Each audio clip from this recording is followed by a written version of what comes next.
ఇది సాయిబాబా 9 గురువారాల వ్రతం పుస్తకం. ఇది శ్రీ సత్యనారాయణ స్వామి వ్రతం పుస్తకం.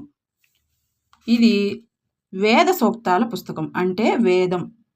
ఇప్పుడు నేను ఈ వీడియో తీయడానికి ముఖ్యమైన కారణం ఏంటంటే, ఈ గ్రూప్లో సాయిబాబా గురించి ఇప్పటికీ నేను అనుకుంటున్నా, ఒక్కొక్కరికి ఒక్కొక్క అభిప్రాయం ఉంటుంది.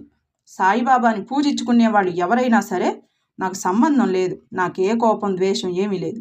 కానీ తీసుకొచ్చి వేరొకరి మీద రుద్దడం కానీ, గ్రూప్లో భగవద్గీత డిస్కషన్లో పెట్టడం కానీ కొంతమందికి నచ్చచ్చు, కొంతమందికి నచ్చదు. 2 వర్గాల వాళ్ళు ఉన్నప్పుడు మనం గ్రూపు ఉద్దేశం ఏముందో దాని గురించి మాట్లాడుకోవడం మంచిది.